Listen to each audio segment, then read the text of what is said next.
ஒரு தடுக்கின்ற காட்சி தமிழகத்தில் இருக்கின்றது. இதை தடுத்து நிறுத்தி தேர்தல் ஆணையம் விழிப்போடு இருந்து செயல்பட்டு உண்மையான வாக்காளர் பற்றி இடம்பெற செய்ய வேண்டும் என்பதுதான் எங்களுடைய கருத்து. பல கட்சிகள் நெல் ஈரப்பத அளவு உயர்த்தணும் கோரிக்கை வச்சிருந்தீங்க. ஆனா அது மத்திய அரசு இப்ப நிராகரிச்சிருக்கு. அறிவியல் முறை, அதாவது இன்னும் எனக்கு முழு விவரம் தெரியல. விவரம் தெரியாத நான் பதில் சொல்ல முடியாது.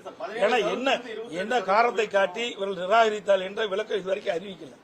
ஒரு நிராகரிக்கிறார் என்று சொன்னால் அதுக்கு சில காரணங்கள் இருக்கும். அந்த காரணங்கள் வெளிப்படலையே, அது வெளியில் வந்தா தான் அதுக்கு கருத்து சொல்ல முடியும்.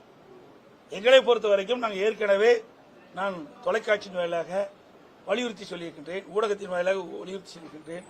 அதே பாதிக்கப்பட்ட விவசாயிகளுக்கு நிவாரணம் வழங்கப்பட வேண்டும். தொடர் மழையின் காரணமாக நெல்மணிகள் எல்லாம் நனைந்து ஈரம் ஏற்பட்டிருக்கிறது. இதையெல்லாம் கணக்கிட்டு மத்திய அரசுடன் நடவடிக்கை எடுக்க வேண்டும் என்று நான் ஏற்கனவே வலியுறுத்தினேன். ஆனால் இந்த அரசாங்கம் மழை வரும் நல்லா தெரியும். இந்திய வானிலை மையம் தெளிவா சொல்லியிருக்குது. உடனே என்ன பண்ணிருக்கணும்?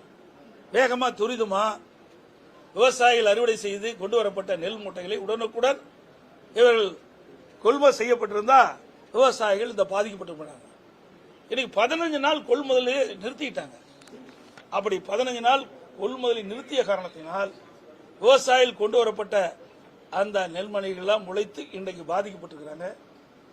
ஆகவே ஒவ்வொரு ஆண்டும் இந்த அரசாங்கம் வந்த பிறகு இப்படிப்பட்ட ஒரு அவல நிலைக்கு விவசாயிகள் தள்ளப்பட்டு என்பது ஒரு சோதனையான வேதனையான என்பதை இந்த வேதனை அளிக்கிறது என்பதை இந்த நேரத்தில் தெரிவிக்கிறேன்.